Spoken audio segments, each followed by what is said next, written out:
Today's conversation deals with some pretty big issues. Largely, we focus on the experience of going through Samhain, a dark night of the soul.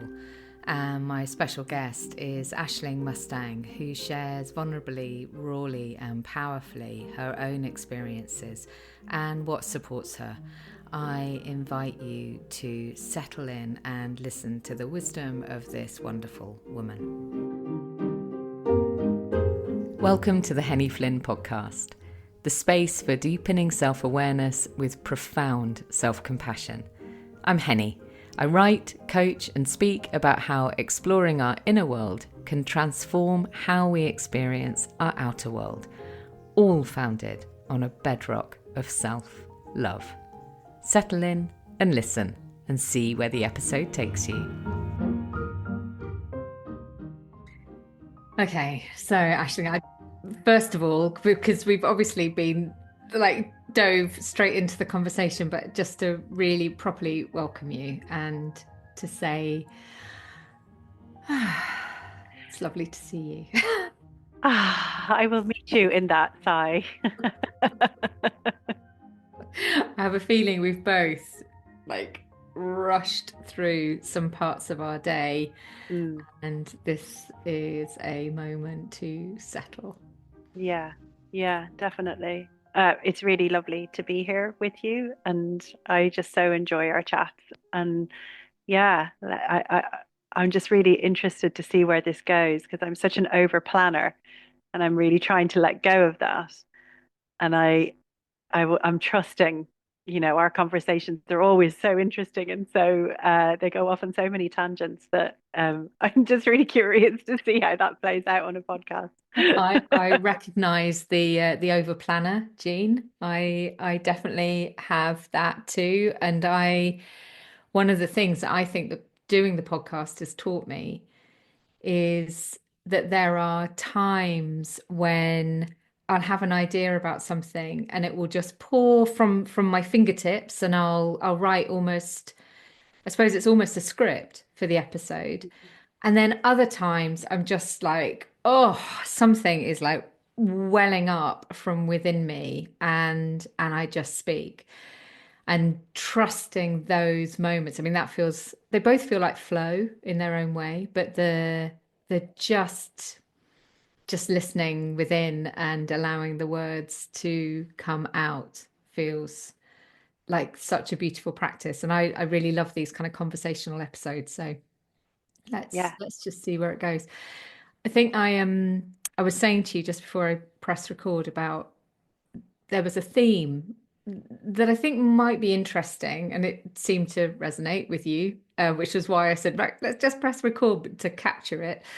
Um, the theme of like what brings us comfort. And for me, when I look at the work that you offer out into the world, I see that there is this essence of bringing others comfort. And it was inspired by someone who wrote to me about another podcast episode. They wrote and said that something I talked about had really sparked this thought within her about what brings me comfort, and how comfort can so often get confused with distraction rather than deep, true comfort. And I'd really love to begin there actually and just see what does that spark for you, Aisling? I mean, it's a really interesting word for me because I actually have, I would say, a very acute awareness of other people's comfort. And I have this sort of deep ability to, if when I kind of am in a room, I'll be able to figure out what is going to make everybody in this room 10% more comfortable. And that act is one that also makes me feel comfortable. It brings me enormous comfort. And, like there's nothing that makes me happier than putting a blanket over somebody or, just helping them to feel more comfortable. And I think that you're right. I think that's an interesting thread. Um, and my mom is the same. She is somebody who is very, very good and has always been very good at creating comfort. I remember when the word hygge started being bandied around for the first time, and we were like, Mom, you've been doing this for like decades. You are literally hygge. Um, and I do think it is. So yeah, I think comfort is a really big word for me. Mm. My challenge has been in allowing discomfort, and because I think that comfort is amazing and we need comfort. We need to be comforted by each other. We need to be able to hold each other when we're going through something really, really difficult. But actually, all of the wisdom is in the discomfort. And yeah, I mean, one of my favorite phrases when I'm working with people is comfort in the discomfort. mm, And really, that is the work. So just listening to you there say that the challenge has been sitting with the discomfort. I mean, that speaks volumes to me. And also to wave a flag of awareness, actually. And I hadn't really thought about it in those terms. But that thing about being in a room and being able to sense into other people's levels of comfort emotionally, sort of in terms of psychological safety, but physically, like it's literally uncomfortable for me if I see someone and they've got the cushion and it's kind of like only half supporting them. And I just, I mean, actually, I mean, I don't necessarily do it in a really like lovely, generous way. It's, oh yeah, God, is that better? And then it is. And yeah, then, so it is I think it's to do with like having high empathy. You're literally feeling yeah, someone else's physical discomfort. yeah. Mm. But that thing about being able to sit with discomfort, I mean, I mm, mean, this is so live for me right now, as I kind of mentioned at the start. I've been going through a really, really hard time in my life. I've been going through a real dark night of the soul, a sort of extended dark night of the soul. And I'm very lucky that I have a foundation for that work. I've been working with Mary Kennedy in Ireland on the Celtic Wheel for the last 5 years, I think 6 years, a bit longer. And she really taught me about the wisdom of the darkness and going into the darkness and not fearing these dark nights of the soul and trusting them as a kind of alchemical process. And there have been these kind of multiple times in my life where I have had this deep, deep sense that that's what I need to do. And this time, uh, yeah, this time these whispers came about 4 days ago. And to give you a little bit of background, I'm burnt out. I'm burnt out. I'm tired, and I've been, I think, running in some ways running away from a very big thing for the last 5 years, which I'm really happy to talk about. I didn't know I was running from this thing. That was not, I just thought I was doing really great things in the world. mm, And then, after on the back of doing Exhale Festival, which was huge in October, I went straight into creating the community almost immediately afterwards. And then I kind of crashed earlier this week and I realized, wow, I have neglected myself so badly. I've self-sacrificed so much over the last year. I don't have anything for me. I don't have anything left for me. And that was heartbreaking. It was actually really, really heartbreaking. And I thought, this is just burnout. It gets a little bit better every day. It takes me about a week to recover from it. And so it went on for about a week. And then yesterday, I just plummeted. I spiraled really downwards. And the night before, I'd gone to bed with my partner, and suddenly these two huge things, because I'd slowed down, because I'd consciously started saying, um, not now, not now. I'd say it out loud, not now, because I've been in this kind of hyper creative way of being for the last 5 years where I'm constantly creating and constantly problem solving and these really big things that my brain was totally stuck in that way of being of problem solving all the time. So in that kind of hyper masculine driving forward without any kind of healthy feminine underlying it. So I went out walking. Sorry, I'm jumping around a bit in the timeline here. I went out walking. I live in a beautiful valley in Stroud, and I went out walking and I walked. intentionally very slowly and for 2 hours. And I sat and my brain was just going, saying, you could do this, you could do that, you could do this. And just consciously, instead of shutting it down and saying, stop, I just was saying, not yet, Mm. not yet. And a day of doing that really did sort of, it was like making an appointment with it. And they were like, okay, we've said not yet enough. We get it. Right, we'll stop now. And then the next 2 days, yeah, the next kind of couple of days after that was sort of a real slowing down, but I started to feel very depressed. I started to feel really down, very lost, very kind of, a lot of very frightening, very, very intense emotions. And then kind of fourth day, went to bed with my partner and these two huge bombshells arrived in my consciousness, as always, at the most ridiculous time when you're trying to go to sleep and you're knackered. It was 11 o'clock at night and I was lying awake till 3 o'clock going, oh, wow, I have some really big feelings around these things. And I hadn't even thought about this. Um, and then yesterday was very bad. I was messaging him saying, I'm in a really, really dark place. Like I don't know where this is coming from. And I just made a decision to stop everything, to put everything down, to not have any distractions, not have any comforts. And, I was just in my loft and I was moving around where I was sitting, but I was just sort of sitting and being and just really leaning in obviously tears came and despair came and I wrote down all of the emotions that came with it. They were so big, so big.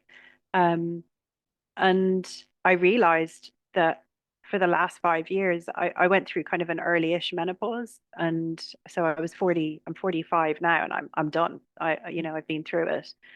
And I realized that I had been so good at convincing myself that I didn't want children that I'd never allowed myself to grieve for the fact that actually I would have really liked to have children. I just didn't meet the right person at the right time.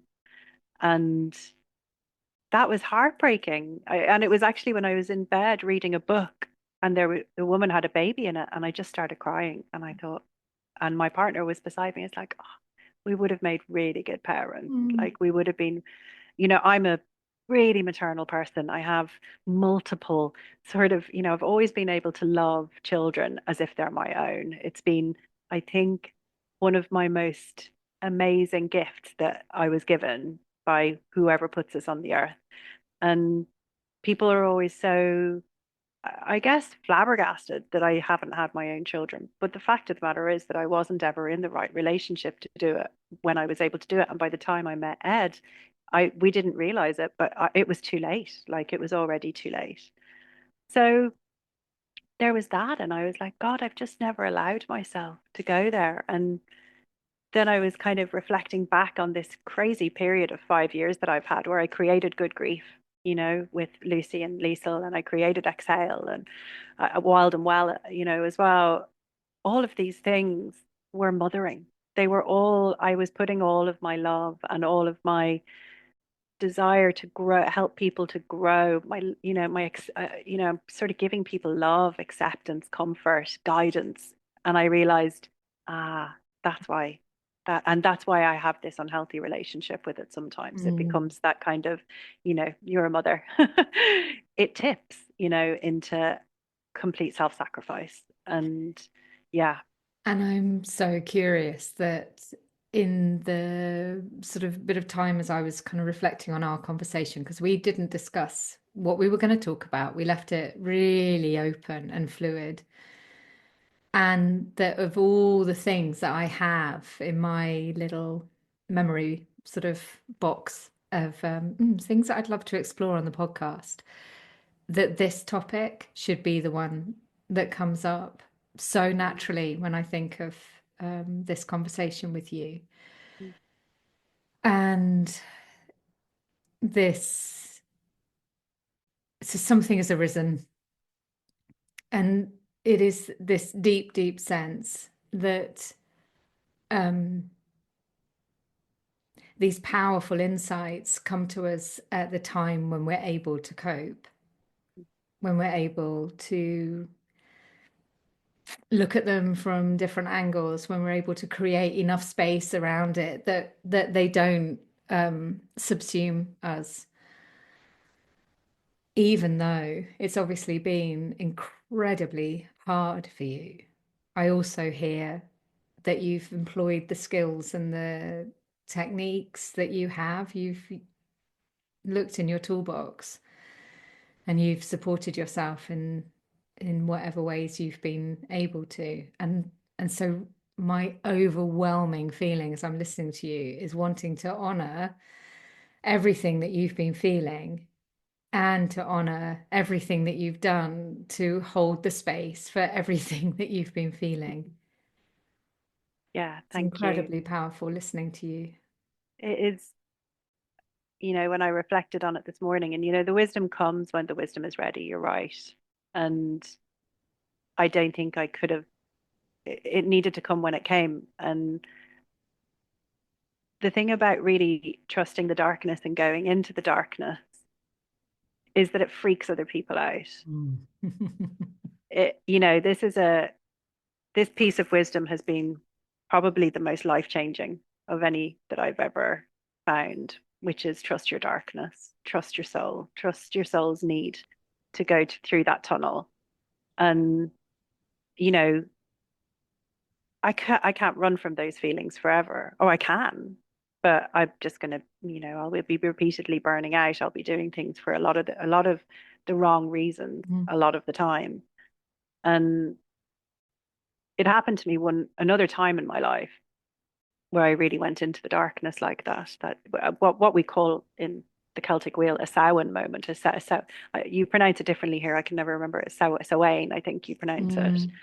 Um, and that was when I left an abusive relationship midway through the COVID pandemic. And again, I had two very amazing. My partner had two amazing children who I was very close to, and who I had a very, I was their stepmom.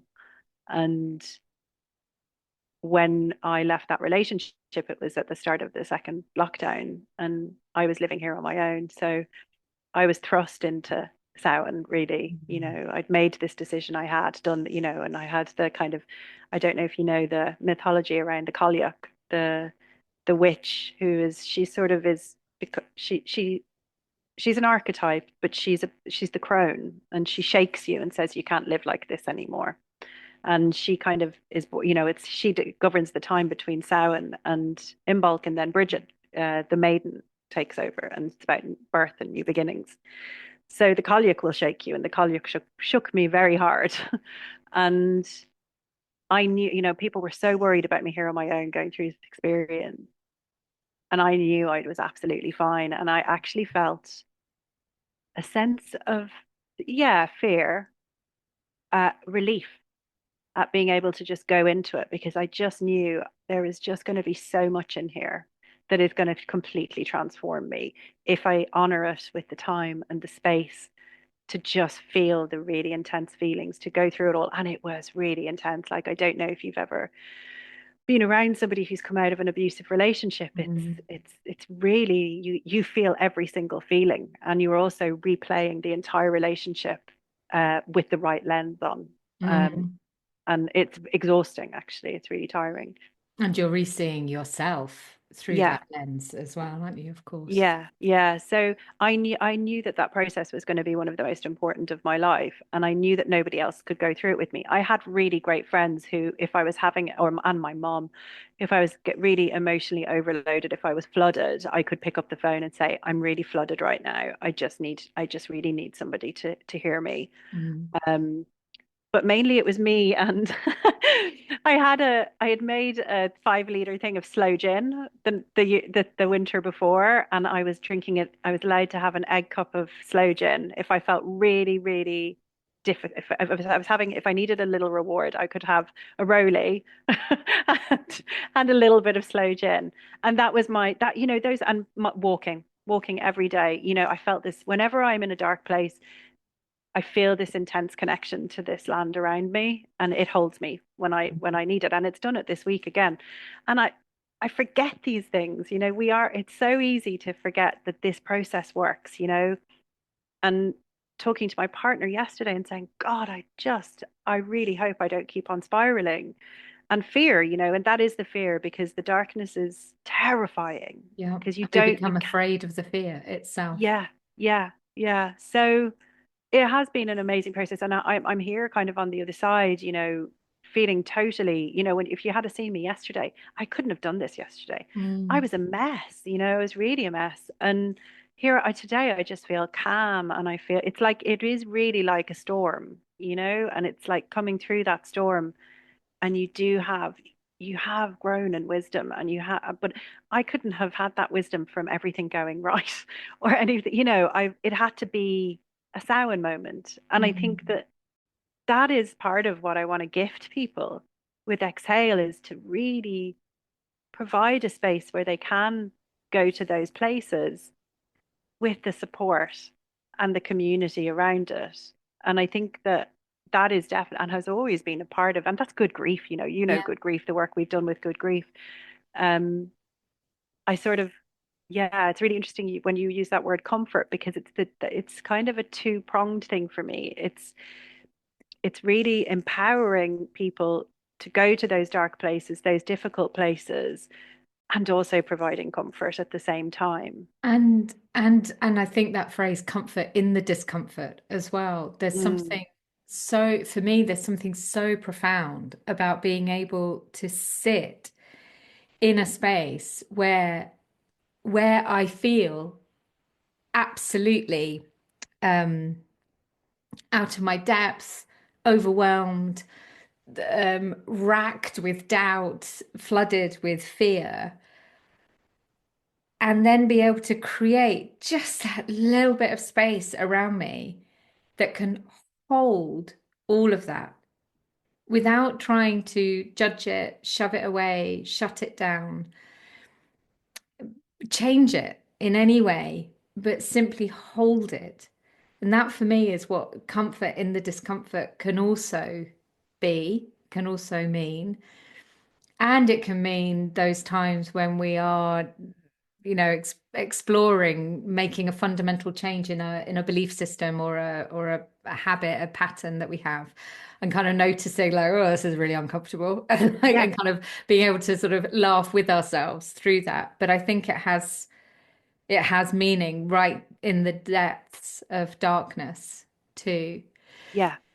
It's so interesting as I'm listening to you, Aisling, because I've just recorded this weekend's episode of the podcast, which I think I'm going to have to put this one out straight afterwards, really, because um, the episode I've just recorded is an extract from my journal that I wrote when we were away in Vietnam over the winter, including a my darling girl letter, a letter from my wise self who writes to me when I most need her. And and it was because I'd woken up one morning completely flooded with doubt and fear and like self-doubt. Um, Largely about my work, actually. It was really, really like, I mean, I really hammered myself with some of the thoughts I was having. And the advice, the guidance, the wisdom is always turn toward it, sit with it, go into the dark space, like whatever the kind of the visual or language is. And so I did, and I've shared what poured out onto the pages of my journal. And it's incredibly vulnerable.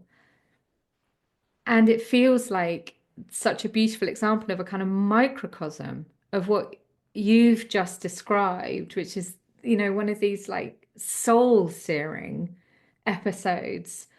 But they can also come to us in like these flashes as well, where we can just be floored by something.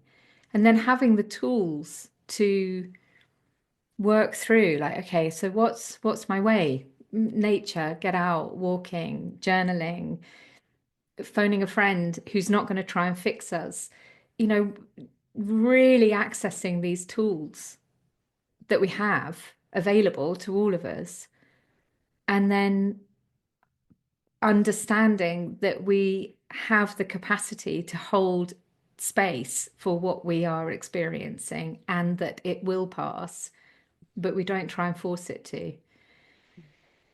Um, yeah, it just feels I'm curious about the fact that these two episodes seem to be sitting so closely together, particularly because there is so much going on in the world Yeah. and we're so influenced by the macro conditions. Mm. Yeah. I think that's a huge part of it. I really do. I think what happened to me this week is just a kind of a, like you say, a microclimate of what's out there, what's happening out there. And yeah, we are going through my great teacher Mari always says we're going through a collective Samhain on the planet. And actually, we have to be able to meet it. And we're not going to be able to meet it unless we can meet the Samhains in our own life. Exactly. And, it's so easy to keep on running from them and it's when you find the gap. And, I know that's a great saying from Buddhism of finding the gap. It's hard to find the gap in this modern world. I almost felt when I was out walking and going through when I commit myself to these Samhain moments, I don't have children, which ironically is, means that I can do them because if you have young children, you can't have Samhain moments. You're always on. If you're, there are so many people in the world who don't have the financial, they have to be working. They don't have the space to have. So I think that in a way, it is a gift. It's an honor to be able to have the space to go into these periods that I have where, people find it really, they find it weird. I think a lot of people think that means that's bad. We haven't seen her for 3 days. We haven't heard from her for 3 days. She's Mm. very quiet. Like, we do have this societal belief that that's bad, that equals bad. Somebody's in trouble if And they've gone quiet. the labeling that comes from that. Um, yeah, I mean, we are conditioned to want to feel good, and it makes us feel bad if other people feel bad. So when those around us can't hold space for our own, for what we're feeling, and it makes them feel bad, then we tend to distract ourselves and turn toward what they're feeling. And so you get this kind of ricochet of Mm, like, and so then we once more deny what we're feeling because oh, it's making you feel bad. So I'll G myself up and distract myself. And I think that sort of comes back again to this sort of comfort versus distraction, that often what comfort can look like is really distracting ourselves from what we're experiencing rather than holding ourselves tenderly. yeah. I do wonder if you've found that the people who are able to hold you in these sound moments, if they're people who've also gone to the darkness. And I think that, you know, there's that, like my mom is very good at doing it because we have learned together about going into the darkness, and she has seen me go through this process a number of times. She trusts it. She trusts That's that I know. oh, do you know that was the word that I just had? So she trusts you. Mm, mm. And she's been through it herself in the last few years, so I can I think you have to choose your people very wisely when you're going and a silent moment can be a choice. It can be something that like for me it was leaving a relationship. It could be leaving a job, it could be selling a house.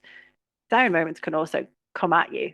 It can be a death, it can be a health diagnosis, it can be somebody breaking up with you, it could be a financial loss. The wisdom applies to all of these situations, but I think it is really important to choose your people, to choose somebody. I think when you're first starting to experiment with it, because it is an experiment, and it's such a natural thing though, when you really, like you're saying, like when you really commit to it and you're like, okay, this is what I'm doing. And it's the great, Auden poem, stop all the clocks, cut off the telephone. That is really what he's describing. It's that he's going into that darkness. And but you do sort of need to choose your people. Mm. And I think initially you need to choose somebody who is not afraid of it, who's, not afraid of seeing you really what looked like falling apart. Mm. And, but what a, I'm here as the poster child for it. I was falling apart yesterday. And today I feel it, I feel taller and, and I wiser. feel there's something here about the way that we pathologize emotion. Mm. And, as I'm listening to you, and I'm sure as others are listening, I'm flicking through the Rolodex of memories in my own life of times when I have um, not known how to accommodate these Samhain moments and just poured myself into work. That's always been my drug of choice, or alcohol. That's been another one as well. Tick, Um, tick. yeah, pretty much. Yeah, yeah, lots of things. Um, and sort of poured myself into something in order to distract myself. And I have those memories of where I really began to learn and understand what I was able to accommodate and what I was able to hold space for within myself without sort of freaking out, without kind of like thinking, oh my God, I literally am losing myself. And um and I know that there have been times in my life, if I'd gone to my GP, I'd have been probably given antidepressants, take myself off to bed because that was legitimate. You could go to bed if you weren't very well. And so then I'd started getting ill because your body will respond to what's going on in your own head. Um, and then learning that I was actually able to ride these experiences. And and I think what you're, listening to your point around choosing your people wisely, the most important thing is someone who isn't going to try and fix you and is also going to stand beside you. So if you do need to reach out, if you do need that extra, loving pair of hands, that they are there for you. Takes a huge amount of courage, I think, It to does. allow ourselves to go through that. It really does. And you have to meet the victim.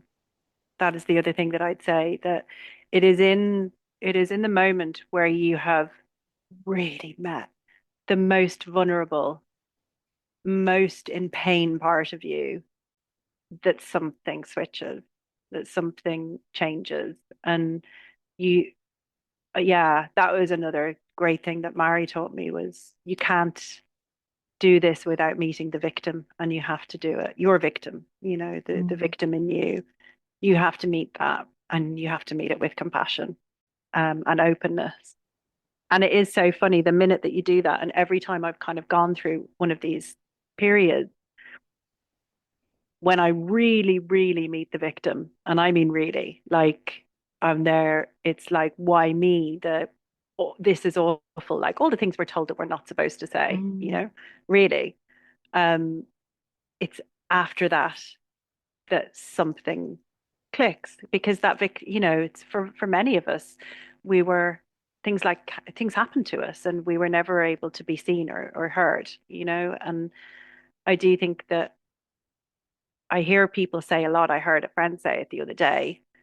I don't like this part of me. I don't like it Mm. when I feel like this. I don't like it. I don't. I know I'm not. I know I'm not supposed to be the victim. And we're sort of, I think we've been told that a lot in society now, is that, that women need to be less victim like. We need to be less victim like, and we need to be strong and empowered and, brave and courageous. But actually, if you are really genuinely going to go through a transformative process, then you cannot go on that journey without meeting the victim. So And yeah. in in parts work, we would talk about exiled parts. So parts of us that we have shunned, um, maybe, either because we don't like how they make us feel, or we don't like other parts of us, don't like how they make them feel, or because we want to keep them safe, potentially. But we can exile these parts of us. And really, what we're always looking to do is to bring all of the parts in so that we feel whole again. But I was talking to someone recently, and they shared about some training that they'd been on, where someone had come and spoken, and I am absolutely certain that they were talking from their heart. They were intending this to be useful and valuable in some way. But they talked about naming the sort of shadow part of themselves, the part, the kind of, or the kind of inner critic, I think would have been their sort of language, naming the inner critic. And it was, it, oh, moaning Minnie, let's call her that. Yeah.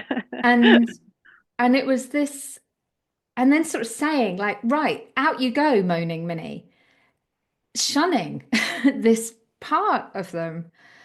And Aisling, it was like, as I was listening, like a little bit of my heart broke because I just Mm. thought, where is Minnie? Mm. Like, where is she now? Just sort of wandering around, Yeah. trying to do the thing that she believes she's here to do, keeping this person safe by letting them know all the things that they're doing wrong, Mm. that she believes that's her job. So exiling her doesn't stop that.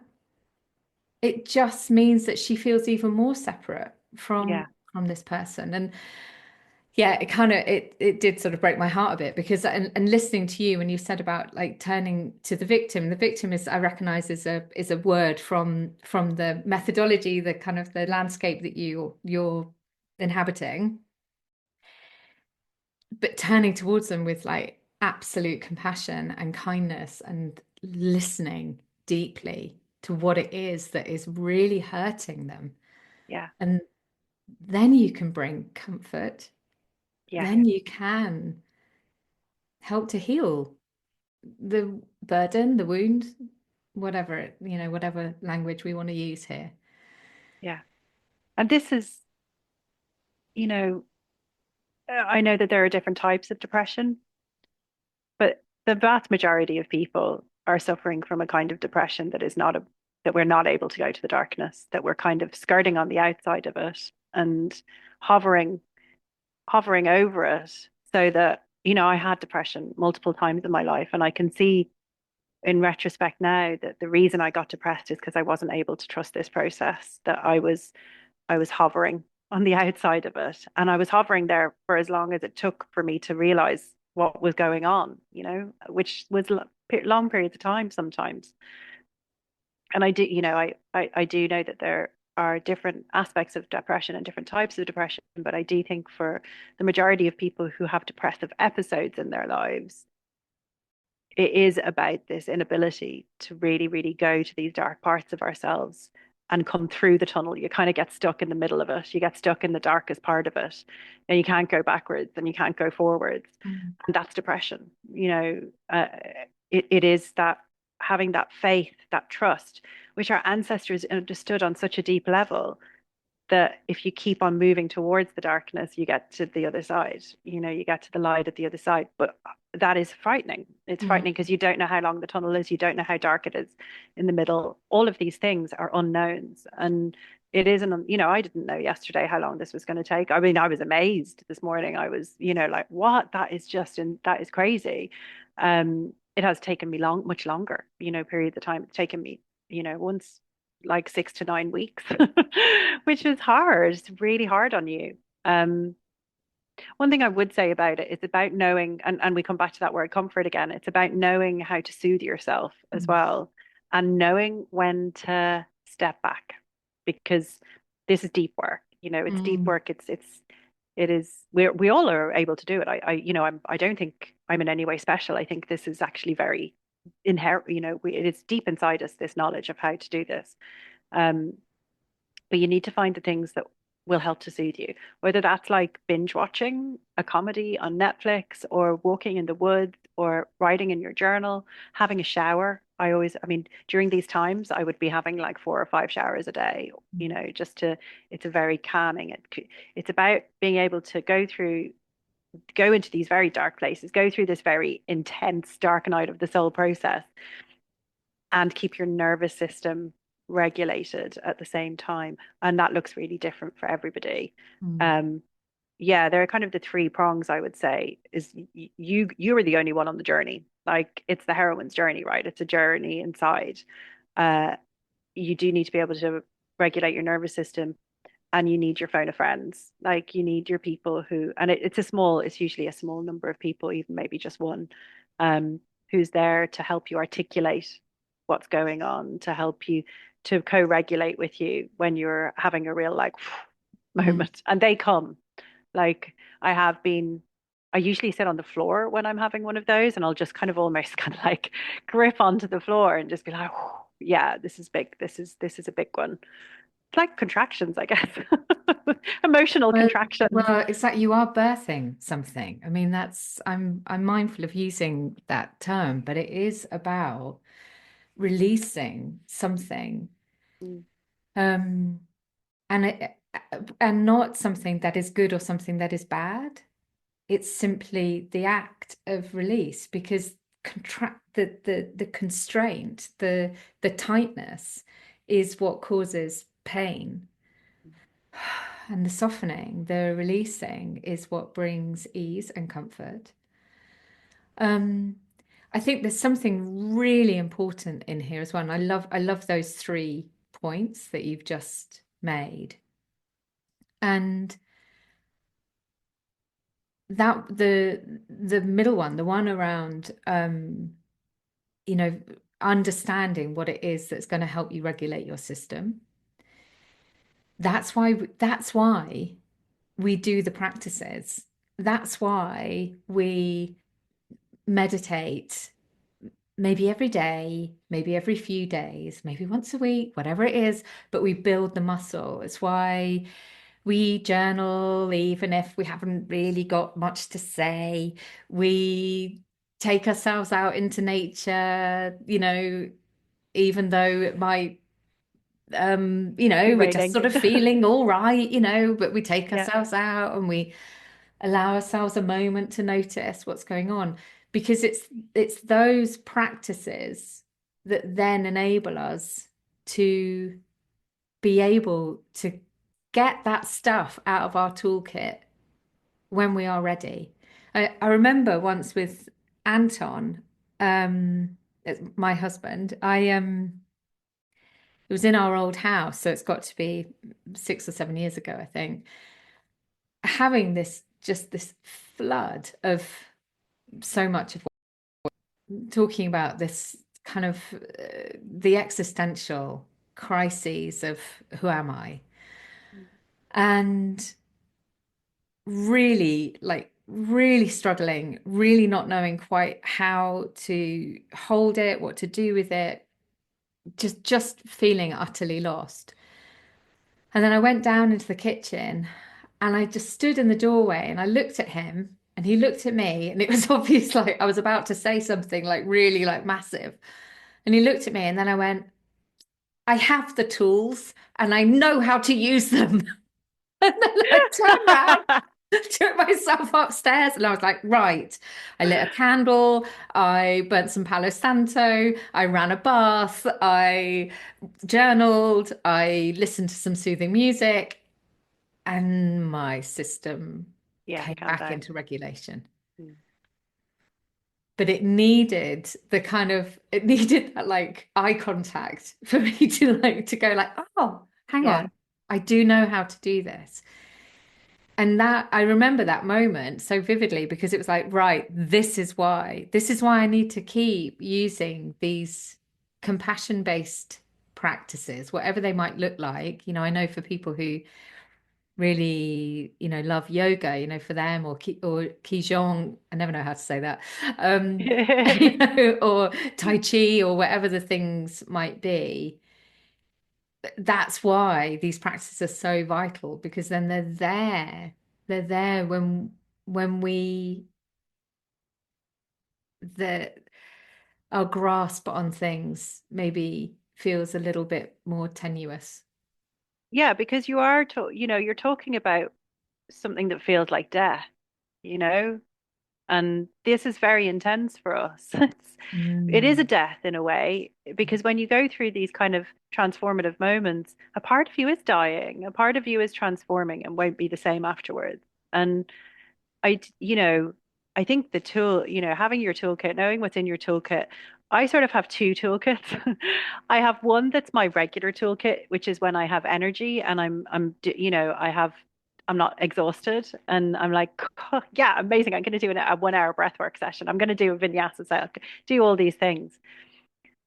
The reality is when I'm going through one of these moments, one of these Samhain episodes, it's about what I can do. Yes. And for me, walking is the one thing I can do no matter what. Yeah. Like no matter how tired I am, no matter what the weather is, no matter any of that, I will be able to get out and I will be able to walk. And I'm incredibly grateful to live in a place where I have amazing walking from my doorstep. Um, but apart from that, it's showers. And, it is the things that are accessible because you are not going to have huge motivation to be able to journaling. I always journal. You can tell. I mean, I really hate to think, when I die, what people are going to think of me because every single journal I've got has been written during some absolutely like, oh my God, I, clusterfuck moment in my I'm life. laughing because I've often had the thought of, oh my God, so what if my son actually reads what I wrote? Yeah. But you know, that's part of the discomfort, isn't it? Because it's, well, I'm still holding space for the woman that I was who wrote, I'm pointing over my shoulder at all my journals, Yeah. Yeah. the woman, you know, who wrote those things and who felt those things. And I am choosing, really actively choosing to hold her with compassion and with love and without judgment. And I am trusting that I can be trusted to have done that for myself. And therefore, I am trusting that someone else opening my journal doesn't then fall into a pity spiral for me. Do you see what I mean? Does that make sense? Yeah, yeah, absolutely. Because, yeah, no, it makes complete sense to me.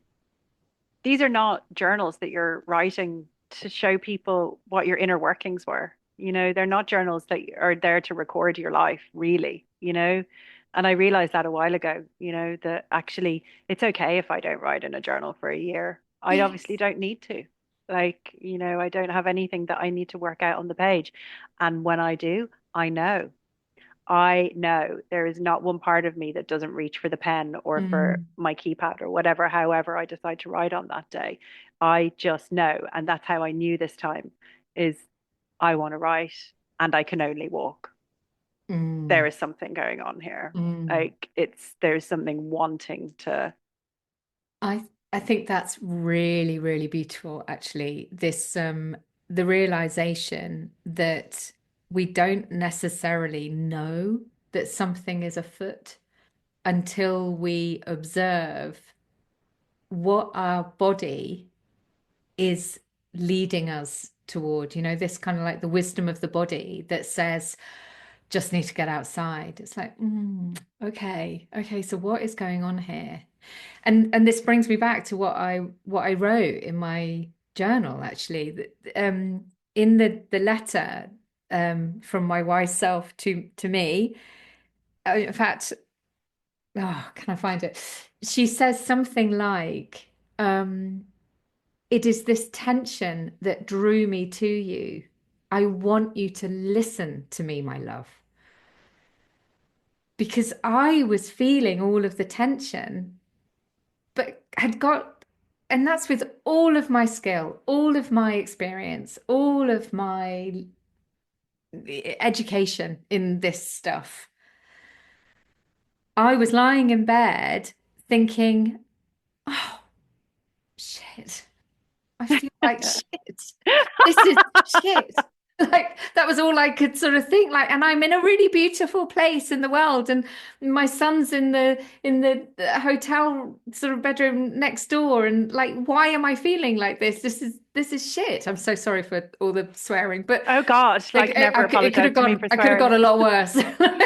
and and and then she this letter, this love letter kind of welled up in me, and it was just like, right, get the book, get the pen, like see what is being said. So she spoke through what my body was telling me. Mm, And I think that's such a lovely bit of wisdom there, Aisling, that, if we find ourselves binge watching Netflix, maybe drinking an extra glass or two or more of wine than we might ordinarily do. Um, working much longer hours than really is quite necessary. You know, really paying attention to that stuff, yes. because that can also be such a marker that something is calling to us. And it could be an invitation to turn inward and to Mm, sit in the darkness, as you say, or to sit inside ourselves and see what is asking for our attention. yeah, beautifully put. That's exactly what it is. It's an invitation, and it's up to you. You know, you might not be ready for it right now. It might be a year, it might be 2 years, but it will happen. And it's really, it is this great power, really, that we have that's available to all of us, is to consciously choose it Mm. and consciously, you know, and I don't know how conscious it is at the time. It feels more conscious afterwards. No, I mean, when I think of my own experiences, they've often sort of blindsided me. Mm, But what has been conscious has been the turning toward it. That has become the conscious part. mm, Um, so the experience arises. This is my experience of it. The experience arises, mm. and then it's been, how do I choose to tend to this? Yeah, that is it. Yeah, definitely. And it's, I just love it. I think it's the most beautiful thing. And when we have this context for it in nature as well, all around us, when we see that the trees are never, we look at them in winter and we think, oh God, everything's so dead. It's so barren. It's so grey. And it's not, like there's so much going on under the surface. Yeah. And we hear this phrase a lot, but we have to root down to rise up. And rooting down is those sour, that is where you're in those sour times in your life, is Mm. where you're rooting down into the darkness. And, our ancestors did know, they knew everything starts in the darkness. And it is, yeah, I think if it was one piece of wisdom that I could give to everybody, that would be it. Beautiful. Mm.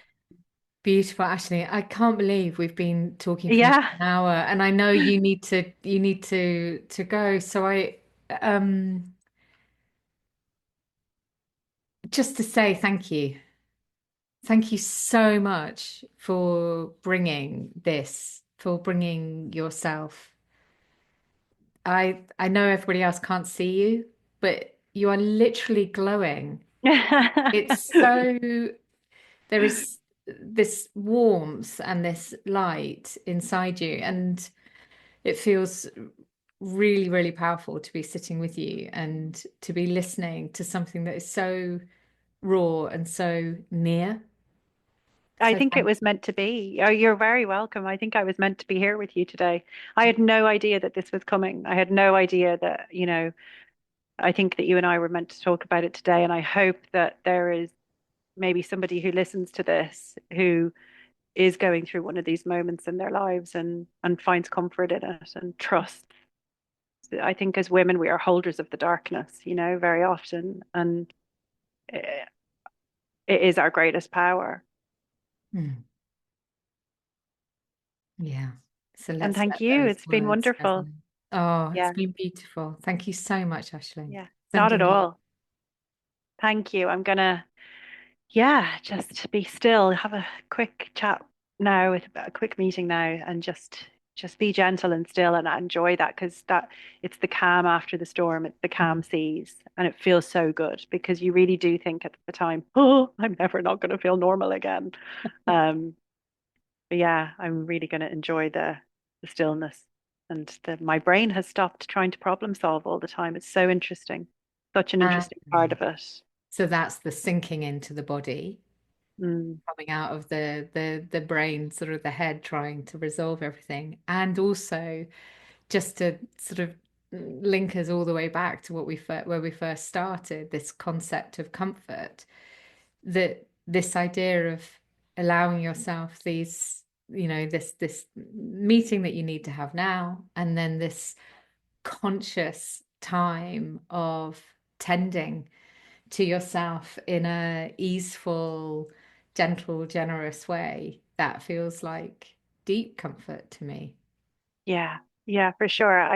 And I hope you have a really t- you go off now and do something super comfortable for I yourself. I am going to go and do some yoga, actually. Oh, I'm going lovely. to a yoga class. So that feels like a really beautiful thing to be Yeah. doing after this conversation. Yeah, nice. Enjoy. And yeah, it's been gorgeous chatting to you as always, Henny. I love it. I love our chat. They're so just, yeah, so deep, so soulful, and so full of love. And I just, yeah, I love, you're amazing. You're absolutely amazing.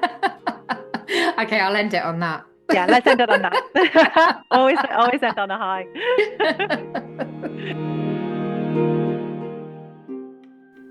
So Aisling and I were obviously laughing at the end, and it really was the most glorious conversation.